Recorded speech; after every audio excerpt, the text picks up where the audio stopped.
Greetings and salutations, future diplomats. Today we're going to go over our third exercise list for the first phase for the English exam in the CACD 2018. This list, to be honest, was a bit easier than the other ones. As you saw, the text is quite straightforward. It's a text which thematically is very familiar to you guys because it could be a text for your international politics class as well. It deals with a subject matter which you guys are very familiar with or are not going to be confused by it. So that makes it a lot more easier for you guys to identify vocabulary, identify themes, and what the author is actually trying to say. And to make matters easier, this is also a newspaper article. Well, not exactly a newspaper article, but an article for the press. This is not an academic article, not an academic text, and certainly not a literary text like last week's Virginia Woolf text. So this week I tried to lay easier on you guys because after the Virginia Woolf exercise, I decided to go easy, a lot more easier on you guys. Okay, so let's get right down to it. This text, as I said, was you could say was easy peasy. It's a text about a relationship between Latin America and Asia, and their growing relationship and the positive aspects of that growing relationship, and also some challenges that one might encounter as well in this approach. Well, it's not a reapproachment because we never fully integrated these two regions, but it's the strengthening of cooperation does have its challenges, as you know, as the text points out. Okay, so the text came out on a very traditional publication called The Diplomat. The Diplomat is a publication which focuses on Asia and Pacific matters, international politic matters in Asia and the Asian Pacific region. All right, so I thought it was very interesting that early last year, they released an article where they touched on the subject of cooperation with Latin America, which is something that we seldom see in Asian publications, and such as this one. So I thought it was interesting because it's right up our alley here, something that they might focus on later. Like last year's exam, they focused on BRICS. This year they might focus more clearly on Asia. So I thought it was an interesting subject matter. And following the blueprint that I laid out in the first class, this is one of the more easier ones, international relations, international politics themed text that they sometimes use, which might not be too complicated for you guys. Okay, so let's carry on. The only difficulty I could that I might foresee in this text is its length. It's quite long. It's about a bit longer than the Virginia Woolf text. This text is about the maximum length you would find in an exam. Of course, that the length will give you some troubles, especially in the time constraints that you have during the actual exam. But it's not impossible. It's very doable, and the language is a lot easier than other literary texts. So you will be able to pull through it. Okay? All right. So let's get down to the correction itself. All right. Question 1. According to the text, decide whether the following statements are right or wrong. This, of course, is a pure reading comprehension text. Of course, there's some vocabulary in the middle here that I tried to confuse you guys, but still pretty easy. The level's still pretty easy. It's just really based on reading comprehension. Okay. Number one, U.S. protectionist trade policies resulted in a greater exchange of certain kinds of goods between Latin America and Asia. All right. So this one is wrong. Actually, it might seem to make sense on the surface, but if you look at what it's actually saying, it's making very large assumptions which are not actually mentioned in the text. All right. Here it's saying that U.S. and first of all, the text is talking about current U.S. protectionist policies, namely the ones implemented by Donald Trump since his first days in office, saying that these sudden new policies from the United States resulted in a greater exchange of certain kinds of goods between Latin America and Asia.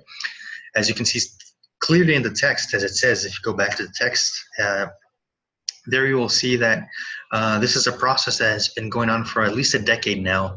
You see a sizable increase in the amount of goods and a diversity of goods that is now being exchanged between the two regions. If you compare to just a decade ago, of course, you still have that main pattern of Latin America exporting commodity goods to Asia, and in exchange they export middle to high value products and goods to the region. So it's a bit unbalanced in that sense, but you see the numbers have been growing a lot since a decade ago.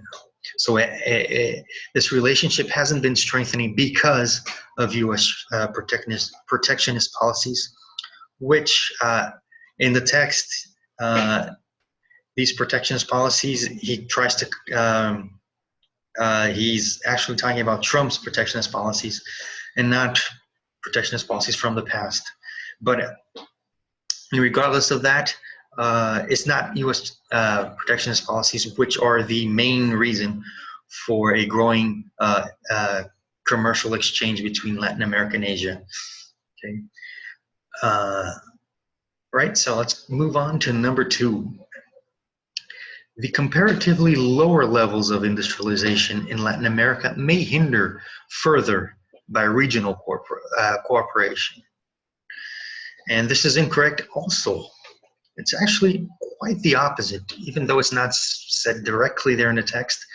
But what you gather from reading the text is that the lower levels of industrialization in Latin America may actually provide Asian companies as well as Asian governments with a new frontier, a new space where Asian companies and also governments can invest in the region to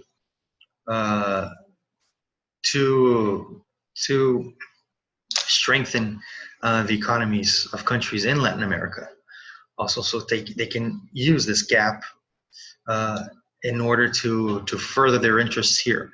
So actually, for them, it will be might be seen as an advantage that we have lower levels of industrialization here in Latin America, which gives them some room to come in and aid Latin American governments and companies to reach that level of industrialization which is needed in order to better participate in the world economy. Okay. 3, another one that tests your vocabulary somewhat, and also your general knowledge of international relations. But of course, you can gather all this information from the text. But if you have that prior knowledge, that background in international politics and international relations, that might help you a lot in these texts. As I was saying in our previous exercise courses, You can save a lot of time by already having a background in the subject area that the text deals with. Okay? And in this case, well, the item 3 states that the Pacific Alliance was created as a counterpoint to ASEAN. And that is actually not the case. A counterpoint would mean it was created in response, as a response to ASEAN. And that's not necessarily true. The Pacific Alliance was created in order to foster an environment between Latin American countries where they can now can now break internal barriers amongst themselves, so they can look towards Asia, towards the Western Pacific, as a new frontier in their investments, in their business, and in their trade. So the Pacific Alliance was created in order to strengthen Latin Americans, certain countries, Latin America's positions towards Western Asia, which by all accounts is going to be the center of global trade in this century and the next century. So the Pacific Alliance strengthens the Latin American position. And it wasn't created as a counterpart to ASEAN, which was first created in the 1960s. The Pacific Alliance has a broader reason for being, which is to foster a more broader cooperation with Asia, and not just with ASEAN, and it's not just a response to ASEAN, the Asian grouping, okay, which is a group that encompasses most of the so-called Asian tigers and some countries in other countries in Southeastern Asia, and it's growing quite closer to China and other markets such as Japan and South Korea. Okay. So no, the Pacific Alliance wasn't created as a counterpoint or a response to ASEAN. Okay. No, wrong for 3. Question 1, item 4. Asian companies are enticed by Latin America's resource-rich economies. Okay. No, actually that is wrong. That is the traditional way of thinking. That will be a very, I would say, stereotypical and almost antiquated view of Asia's relationship to Latin America. As the text states, the Asian companies are not only interested in the raw materials that Latin America is abundant in, such as the commodity products such as food-based, energy-based, mineral-based products.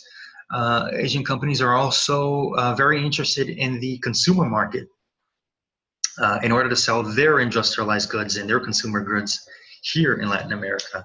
The consumer market here has grown a lot in the past decade, and also it's a region which is has a sizable population of just over 500 million people. So it's a region also very which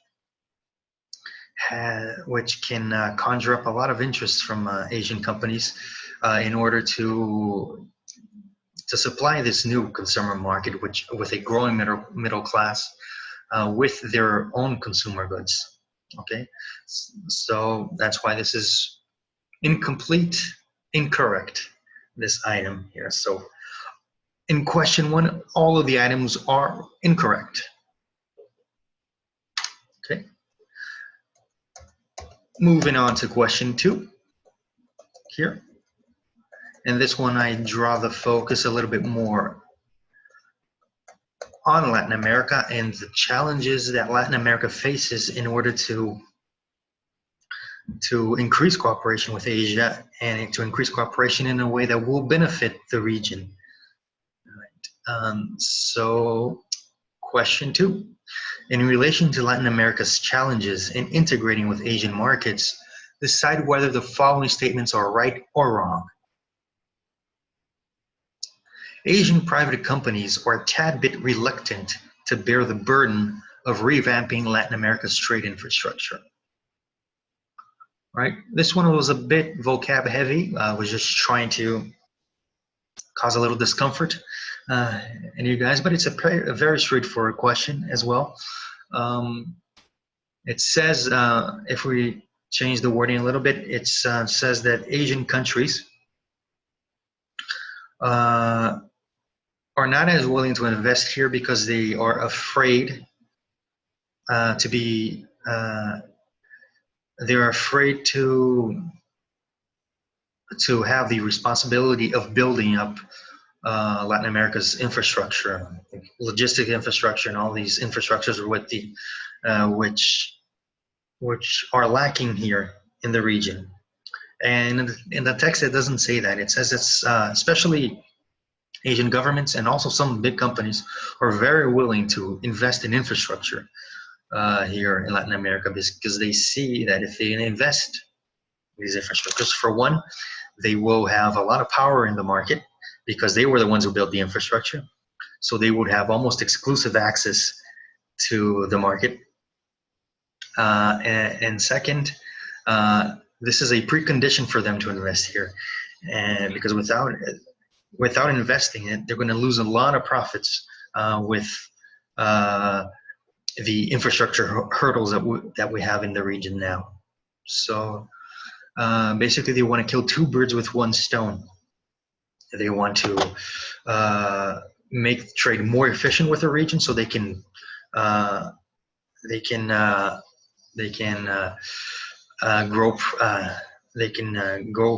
exponentially their profits.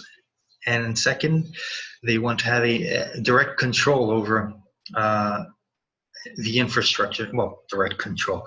They want to have a greater control of trade routes, of infrastructures here in the region, and have their foot in the door, so to speak, here. Ready? Okay. So this one is incorrect. They're not a tad bit reluctant to bear the burden. Some of them even want to. As it says in the text, some governments and companies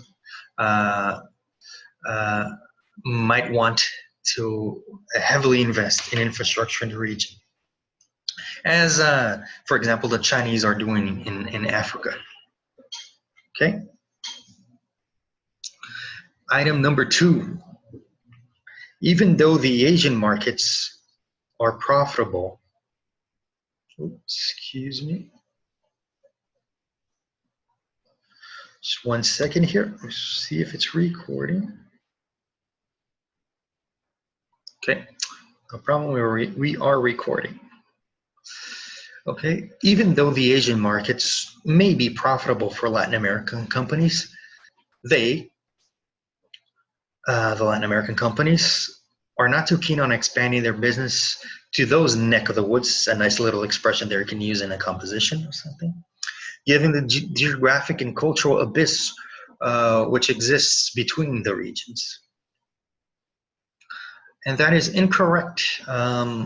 It's not because of the geographic and cultural abyss which exists between the regions, which is the number one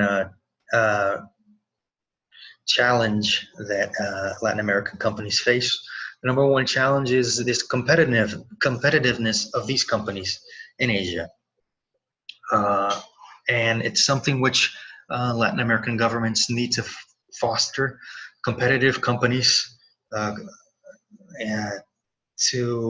competitive and effective companies which are able to penetrate the Asian market, which is already very competitive. So that competitiveness of the Asian market and the lack of competition here in Latin America is what is the major hurdle for these companies to invest in Asia. Okay, not just the cultural and geographic differences, and distances, which are immense. I agree. Okay. So that one is incorrect.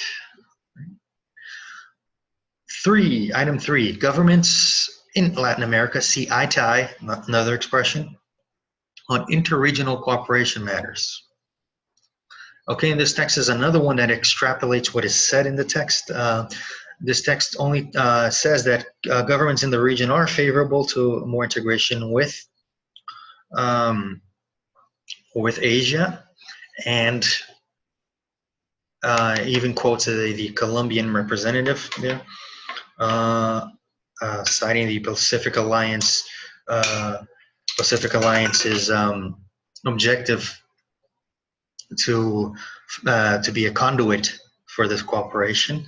But the text does not say that every government in the region has the same idea or has the same strategy to integrate with Asia, or that everyone equally wants to integrate the same way with Asia. So this extrapolates what it says in the text. It makes sense on the surface because you read, oh yeah, the Pacific Alliance, Colombian government, this representative from the Colombian government agrees that going to Asia is the best strategy, that this strategy used in the Pacific Alliance is the way to go. But it doesn't mention anything about other governments in the region, and if they see this eye to eye in the cooperation strategy with Asia. Okay, so this one extrapolates what is said in the text. So this one is incorrect for that. All right.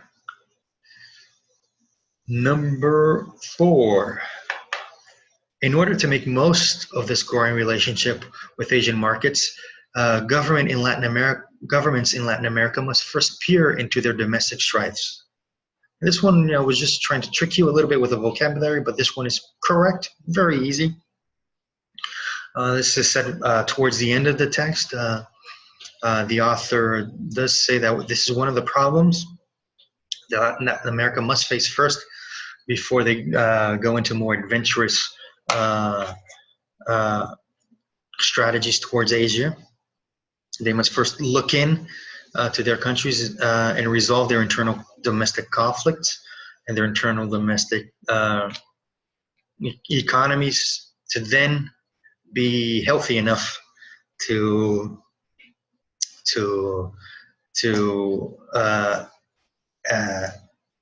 delve into the Asian markets. Okay, so this one is correct. This one was easy so far, isn't it? Very easy. Okay. Question number 3. In reference to the content of the text, its vocabulary and syntactic structure, decide whether the following statements are right or wrong.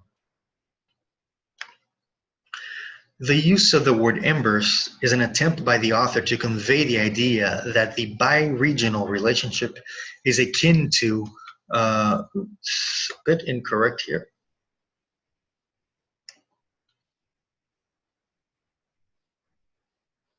is akin to a dying flame. Okay, here if you didn't know what the word meant, I would leave it blank, the word embers. If you knew what it meant, you would know the literal meaning means an ember is that last spark of fire that you have in wood. So it does convey, it has that idea of a dying fire.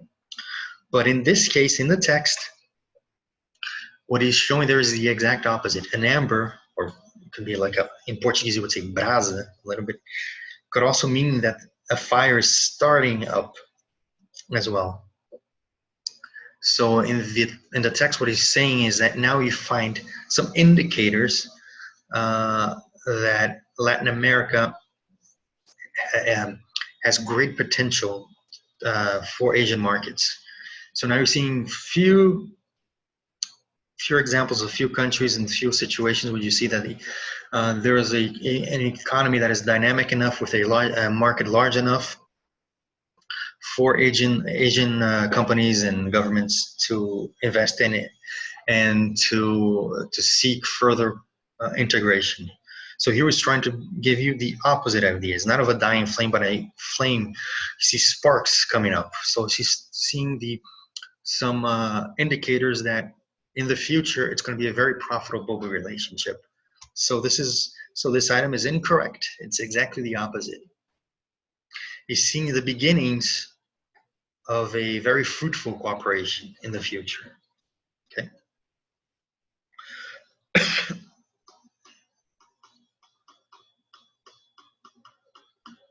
All right, since this is a vocabulary heavy question, in item 2 we see more use of vocabulary here that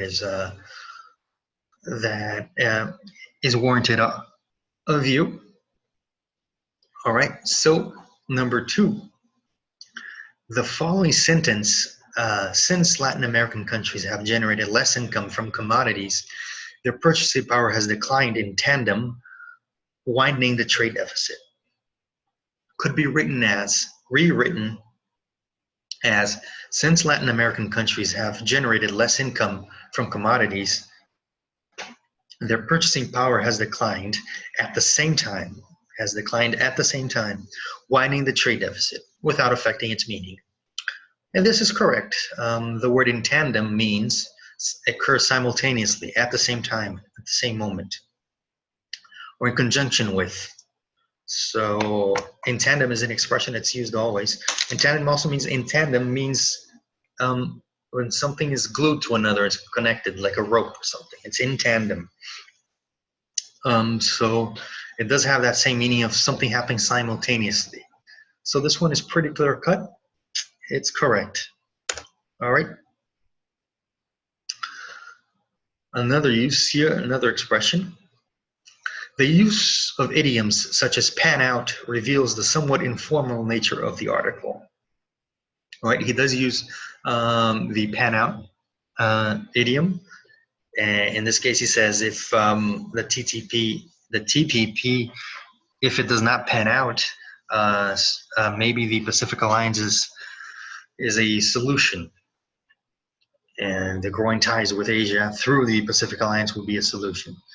The expression pan out is an expression widely used in, especially in more articles in the press and even in academic texts. And pan out means to, if it doesn't work out, you can use something else. And it doesn't necessarily mean that the text is informal. In English, you have a little bit more leeway in using idiomatic expressions, even in formal texts, than you do in Portuguese. So in this case, it does not denote that the text is informal. He's just using an idiomatic expression, which is very widely used and accepted by scholars, journalists, writers. So I don't see any problem in using the expression pan out. Okay. 4. The article has a straightforward approach in the manner in which it presents its thesis to the reader. And this one is correct. You'll see that, well, this is an article written for the Diplomat publication, and it's pretty straightforward. It's he wasn't trying to be ironic, or he wasn't trying to confuse the reader. He was just clearly pointing out his thesis, which is to say that the need for Latin America and Asia to integrate. And the language is pretty straightforward, pretty concise and objective. So this one is correct. That's why I was easy with you guys this time around. Okay. So recapping here, number 1 is incorrect. Number 2 is also number 2 is correct. Number 3 is incorrect, and number 4 is correct. Right. Moving on to question number 4. Question number 4 is a simple replace this word with another word, just to test your vocabulary. It's an exercise which frequently appears on the first phase exam. And this time I tried to use the word capability. I used the word capability, which is a word that a lot of people confuse, especially in the third phase when they're going to translate it from Portuguese, because you have words which are similar, like the words I put here. And in the sense of the text, the word capability could be replaced by, number one, capacity. That is correct. In the sense of the text, capacity could have the meaning of capability, meaning you have the capability of doing something, same as in Portuguese. In this sense, capacity could be used in that sense. If you look in a dictionary, you would see that they're synonymous in some senses. There's also the other meaning of the word capacity, which is the capacity of people that would fit somewhere, or the capacity of liquid, the limit, the spatial limitation of a recipient. Like for instance, a can of Coke has a capacity of 200 mLs. If you go over capacity, it's going to spill out. So that has also that meaning of capacity, of the amount, the limit, maximum amount of something inside a recipient. Okay, and skill. The word skill.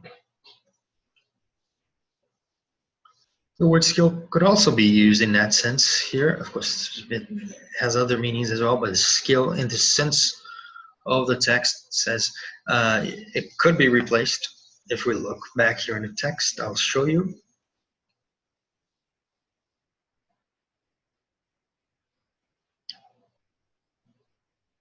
Here we go.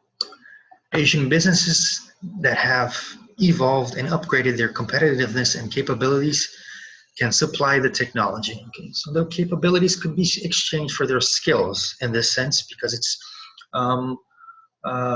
what they are able to do, and your skills are what you're able to do as well. So it has, in this sense, the same meaning. So the ability that you have of doing something.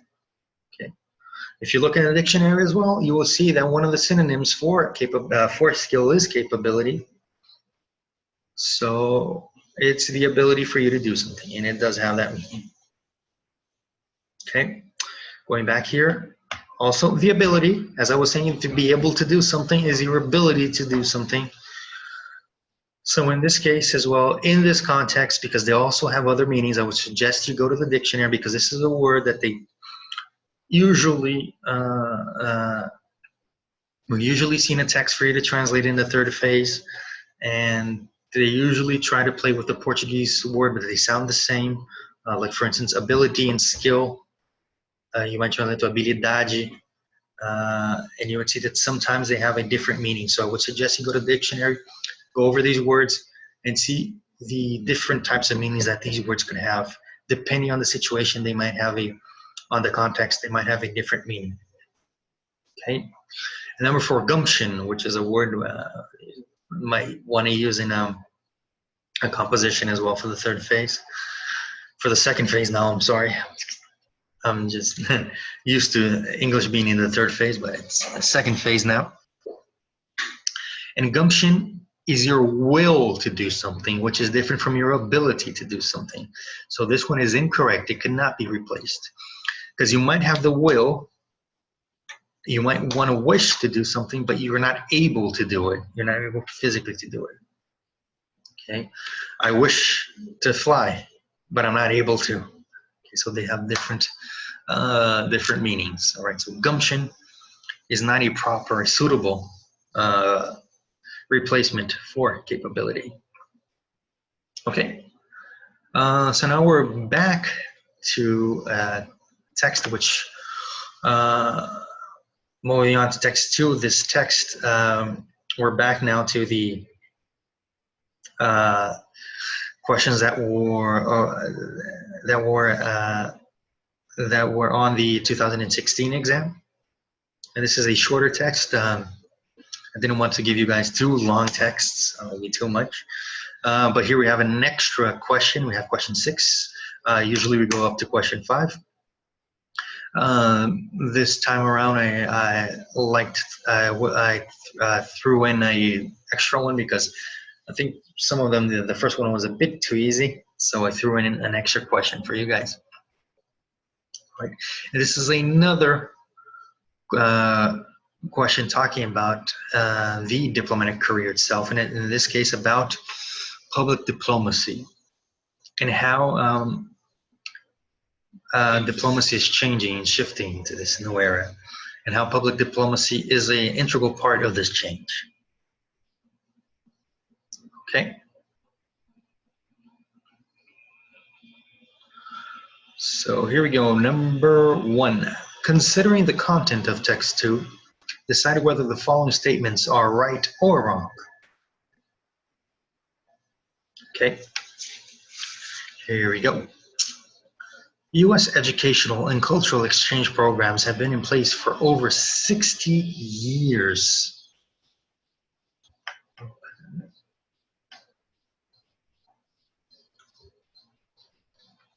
They're in for over 60 years, and this one is incorrect. As if we want to read it here.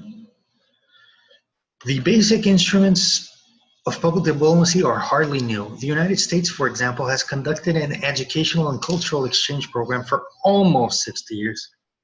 So it's not for over 60 years. This was also a pretty easy question. If you just look at the second sentence, you'll see that it was almost 60 years. This one was testing your focus and your attention. If you did it quickly, if you're too tired, you wouldn't even notice. You would just write, oh, you see, 60 years over here, over there. Yeah, that's correct. But no, this one was just testing your attention span, this question. So it wasn't in place for over 60 years, or for almost 60 years. So just shy of 60 years, not over 60 years. Okay. Item number 2 of question 5. The U.S. information programs abroad started operating due to an ambassador's complaint. And this one is correct. If you see here the full bio,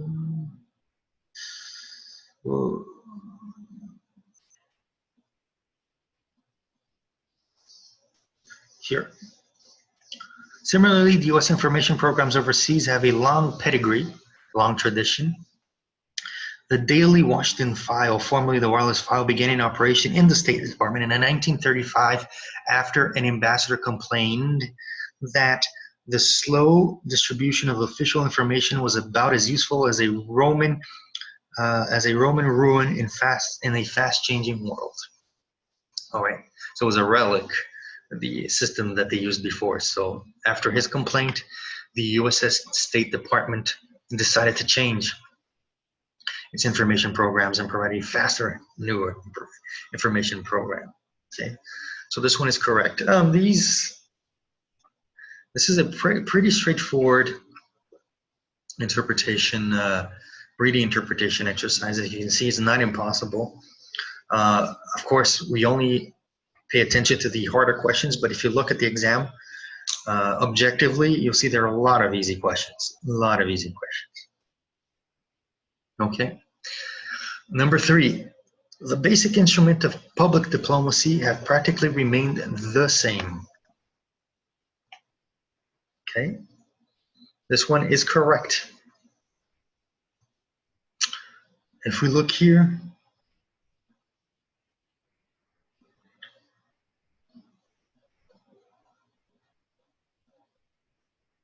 the basic instruments of public diplomacy are hardly new. The first phrase there.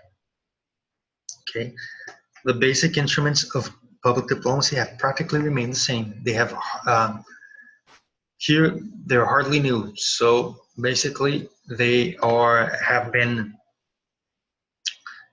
the same instruments for a while. Of course, you might say that here you have to extrapolate a little bit because it doesn't necessarily say that, but he does convey that idea that the basic instruments are still pretty much the same for a long time now. So they practically remain the same, the basic instruments, not to be confused with the other instruments, that the newer ones that have been implemented since. Okay. Item number 4. Public diplomacy programs still remain disconnected across government agencies. And this one is incorrect. All right, just read here. This is pretty straightforward exercise. You just read the text, it's right there in front of you here.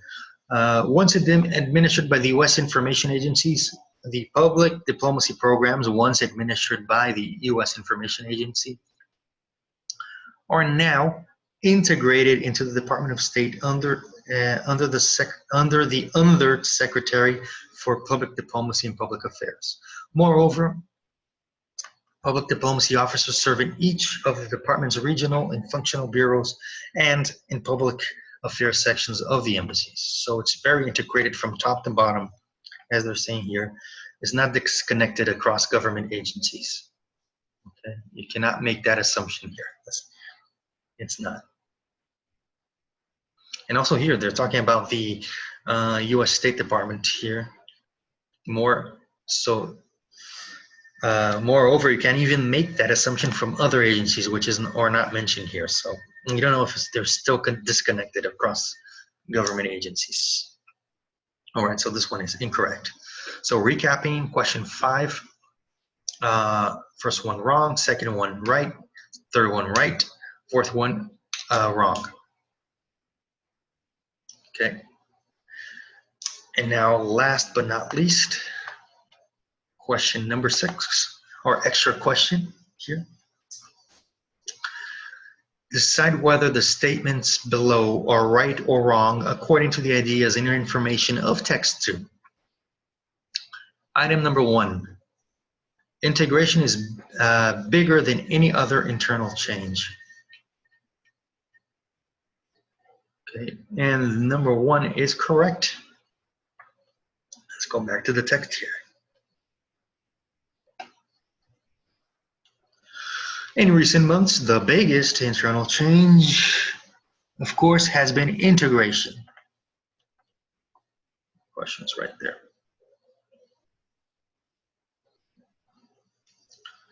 This is testing your superlatives, yeah? This is the biggest change of any other internal change. All right, so this one is pretty clear cut. You see how easy this text is. The answers are right over there in front of you. Okay. This is just testing your superlatives. Item number 2. Public diplomacy programs have long been integrated into the Department of State. And this one is incorrect. We already saw this is almost a repeat of last question. Public diplomacy programs have been integrated recently in the Department of State. Well, it doesn't say in a long time, but it says here in recent months.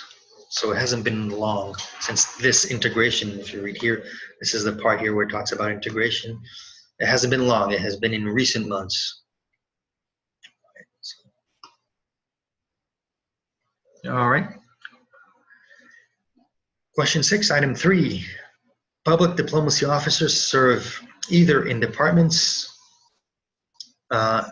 regionals, in functional bureaus, or in public affairs sections of the embassies. And this one is incorrect. We already read you the excerpt in the last question. They don't serve either in one or the other. They serve everywhere from top to bottom. They're present everywhere in regional and functional bureaus, and also in the embassies as well. So they're everywhere. They're not either or. They're everywhere. And last but not least, the last item, the flow of information has been slowing its pace for years. Well, this one is just, if you know a little bit about information flow in the world, you would know this one is preposterous. Of course, the flow of information, you don't even have to read the text. The flow of information is increasing exponentially, especially with the internet and new technologies. It will be impossible for the flow of information to be slowing. So the pace of information has actually been growing a lot in the past years. Okay, so these were our questions, and before I go, I would like to point out to you guys that if you have any questions or comments or doubts, or anything else, you can write me at this email, and I will answer your question in a reasonable amount of time, the quickest possible. So if you have any questions or comments, just send me an email and I want to answer you almost immediately. I'll try to, as quick as possible. All right. So thank you very much. We'll see you next for our fourth list. And let's try to jazz it up with different kinds of questions that they might ask you. Okay. So thank you very much, and continue on with plowing through those books and studying very hard. Thank you very much, and bye-bye.